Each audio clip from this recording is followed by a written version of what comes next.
Ready? I listened with a great interest and much profit to the speeches delivered yesterday in this house with regard to the draft third 5 year plan. We discussed here from day to day all kinds of important measures for the welfare of our people. But I do not think that when we talk about the 5 year plan, it takes us into almost another plane. It makes us think in wider perspectives, makes us look back and look forward, and it makes us feel as if we were actors in a vast drama that is taking place in this country. I have no doubt that this business is planning for India, and working out the plan afterwards is really an exciting thought. Looking at the plan, naturally, we look back to the last 10 years, the results of it, our successes and our failures, and we look necessarily to the future.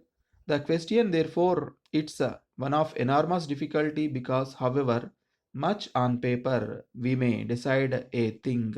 It is the people of India, the 400 millions of them, who will give the final answer and who will put in the required effort to implement it.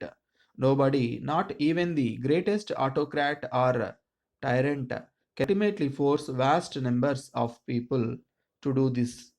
Force can be used in some authoritarian method, but ultimately, even that has got to have some backing. In India, where we have got a democratic apparatus of government, obviously the question becomes a more difficult one in the sense of inducing and enlisting the cooperation of the public at large to do it. It is because no government, however good it may be, can undertake this vital social movement without a very great deal of public response and all round support. Even so, some have challenged the very essence of planning, and they say that the planning commission is a fifth wheel in the coach coming in the way of the government. Some people call it a super cabinet. Now, all those who think so have not, I am afraid, really grasped what this is all about. They have not grasped that planning is an essential thing today in every country, including those countries which have what is called free enterprise. You will admit that India is more or less an underdeveloped country, and so it cannot move ahead without hard planning and hard work. It cannot be left to the advocates of free enterprise. I am sorry to say anything about them, but it is a matter of continual astonishment that in this country we should have still people speaking of the past. I just cannot understand it. Even men in America or England, which are capitalist countries, realize the necessity for planning of India and the way we are doing it. It is therefore surprising that people isolated from any modern thought and modern developments think that planning is bad and that it takes away one's freedom. If it is freedom for creating monopolies, I say yes, and I hope the time will come when even the existing freedoms for exploitation will be strictly limited. When we plan, we have to be clear as to what we are aiming at. We cannot plan in the air. We have laid down our objectives, which are sufficiently clear to guide our path. We want to put an end to exploitation of individuals or groups by other individuals or groups by other individuals or groups.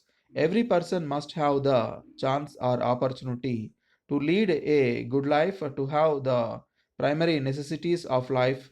Every person should be given an opportunity, and the state should try and help in building up a structure in which there is no exploitation of any kind and there is no large measure of inequity. All this leads us to the conclusion that we want a socialist structure of society, socialist in the widest sense of the word. That means the principal means of a production should be owned by the state or by the people. Where the principal means of a production are owned or are in private hands, they may lead to private exploitation, to private monopoly, and the like. Therefore, we are opposed to it, and indeed, our constitution has laid it down, and monopolies should not be encouraged. It is of the utmost importance that this concentration of wealth and concentration of economic power should be actively discouraged. In effect, our planning concerns itself with the proper production of wealth and the proper distribution of it. But the conditions in India are different, and I am quite sure that the whole Indian genius attaches certain moral or ethical values to the political and economic structure. It is true that frustration comes when we cannot implement our desires as we want to. We have to deal with age old practices, ways of thought, ways of action, and it is very difficult to jump over all these difficulties. Therefore, we have to get out of traditional ways of production and traditional ways of consumption. Dear sirs, we acknowledge receipt of your letter of the 15th instant. Since the return of our managing director from Bombay, we have carefully considered your terms and conditions and have decided to appoint you as our sole agents for South India. We are generally in agreement with your proposals, which we will confirm after receipt of clarification on certain minor points. You desired to have commission on a slab system on the grass levels, agreeing to bear all expenses incidental to sales. We feel it would be desirable to have a uniform rate of commission as in the case of similar agencies. If you are agreeable, we will favorably consider guaranteeing a minimum commission taking into account the transactions during the past 5 years.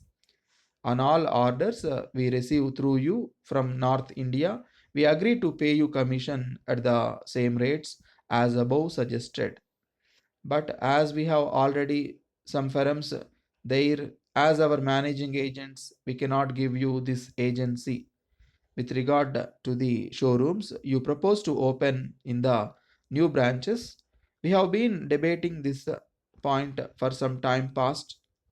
We presume that you may not venture on any account but keep it relative to the orders you get. We hope you will appreciate our reluctance in this matter as we want to restrict the expenditure on showrooms and advertisement to the minimum since our products are already popular and in great demand. We agree to allow the customers discount of 2.5% on the catalog prices on all cash sales.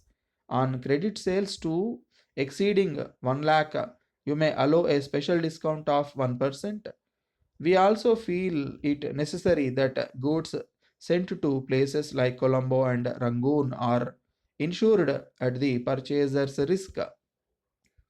We will be glad to receive your confirmation of the above proposals at your earliest convenience so that we may take steps to get the draft agreement prepared by our legal advisors. If you so desire to discuss with us personally, we will be glad to receive you. Thanking you, yours faithfully.